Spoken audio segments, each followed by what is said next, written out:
So this week we're talking more about this, this absolutely ludicrous trade deal that we're going to do with, Donald Trump.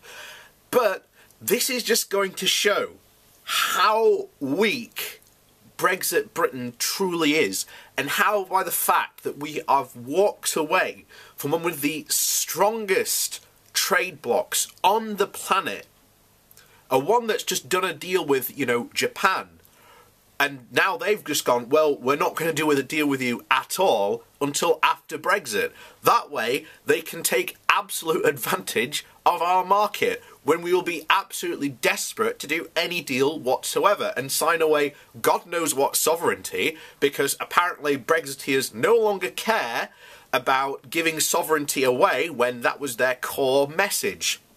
So this is 6 reasons why we'll get bullied by a Trump trade deal.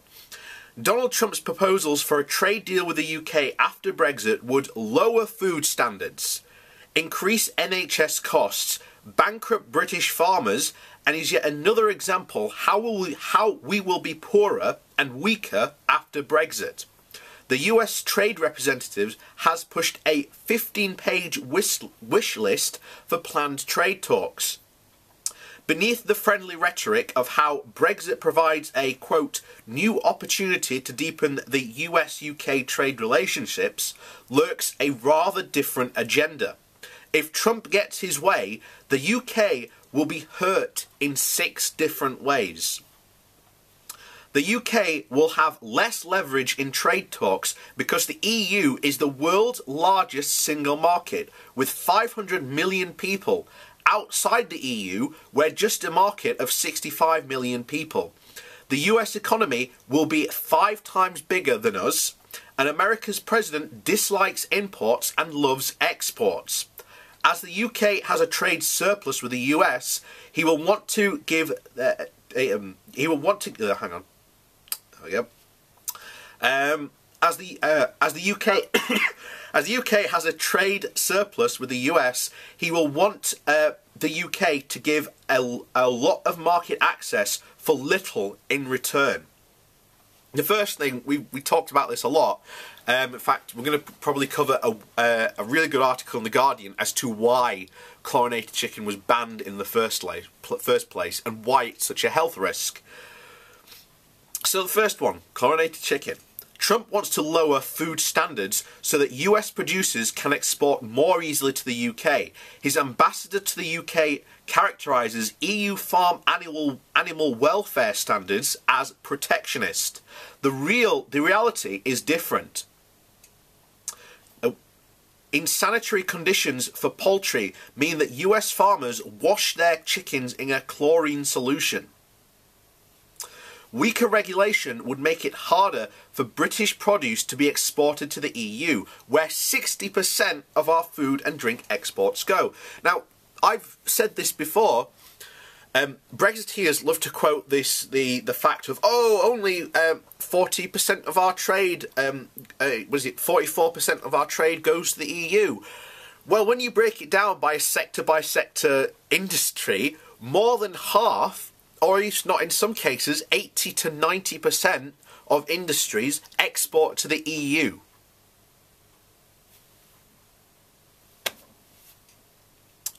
So that's going to have a massive impact on jobs. And we've already discussed on the channel before, trade isn't easy. You want to trade with your closest neighbours first, because that is where you'll get the biggest advantage of trade.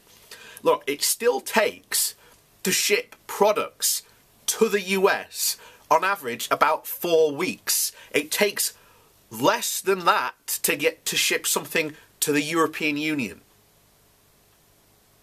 And that cost to ship costs your company money, which in turn makes that product more expensive in that market. That's basic trade 101, and Brexiteers don't seem to understand that.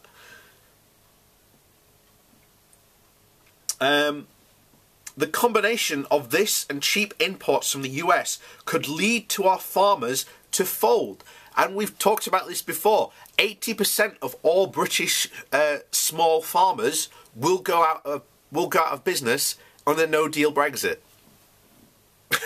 You know, farmers were the largest people to vote for Brexit.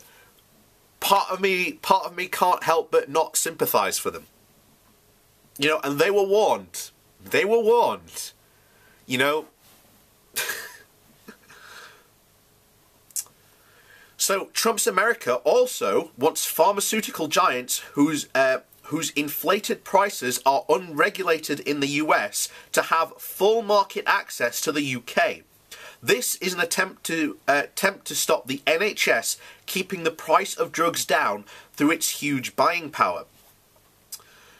The US regulators are prohibited from using the kind of critical and cost-effective rules that the NHS uses.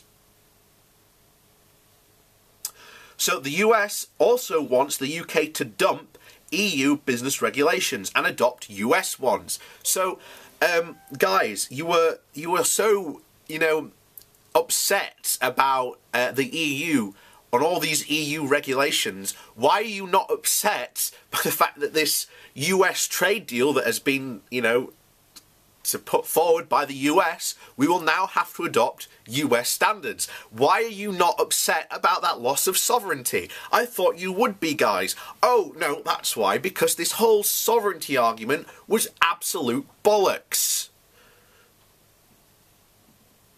Oh. What's more, British businesses would be at risk of unfair competition from cheaper US goods, while Trump wants to continue to use national security as a catch-all excuse to bump up tariffs on foreign imports. The US president also wants to grant access, access to the $248 billion a year UK government procurement market, while maintaining a Buy America policies at home. So the NHS might have to include US firms in any tendering exercise, while the British ones would remain excluded from many lucrative US government markets. Meanwhile, our companies will lose access to the 1.5 trillion procurement market in the rest of the EU after Brexit.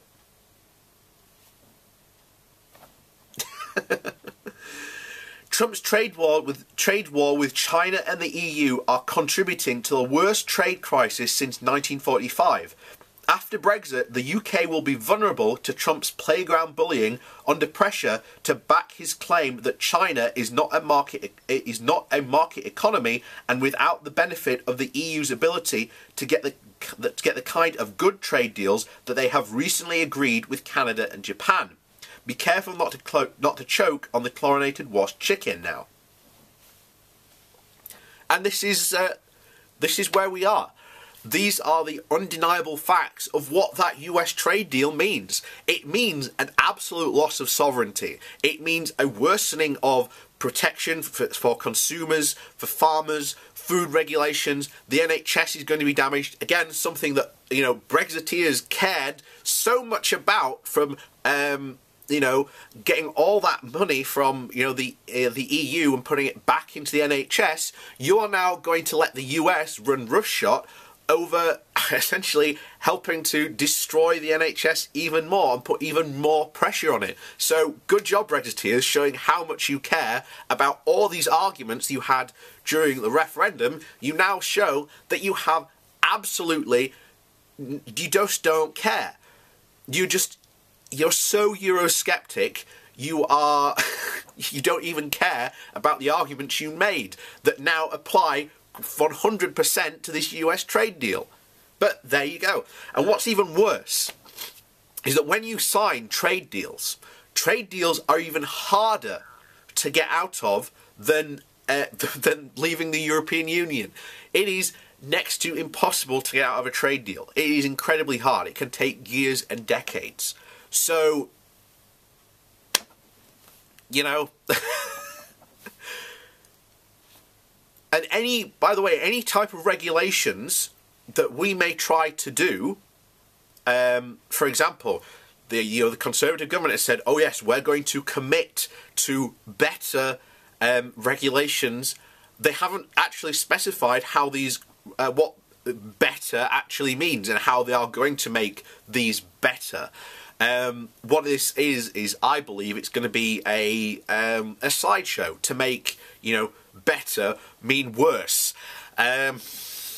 And, you know, we are going to be forced to adopt these standards, something that, again, apparently, Brexiteers were really against the EU when we had a say in the EU Parliament. We could veto these things. They would then be brought to the UK Parliament. We could then vote on them. They were always unanimously voted for because, you know, we liked those type of trade deals, except the ERG, by the way. Something, again, any Brexiteers should look up because the ERG has a history of voting against, you know, common sense regulations such as workers' protection and, you know, those type of things. Things that after Brexit are going to be massively tried to go after by these people in the ERG. And if you think that ultimately Theresa May will step down after Brexit, as many of us definitely think she will do, I do not think that she, you know, she dare do it, and if anything it will be certainly a year before. I guarantee someone from the ERG might get in. You don't know in these type of situations, but who in the Conservative Party can have a massive consensus and step up to these type of things? You don't know. You've also got the Tory Party, all the, you know, the quote-unquote moderate UKIPers have been leaving through the back door, leaving UKIP, and are being now welcomed back into the Tory Party because, as I've always said, the UKIP was always the, you know, the far-right arm of the Tory Party trying to express their will. You know, this is why the UKIP manifesto was always pretty much a copy and paste job of the Tory manifesto, except just pushed a bit more further right.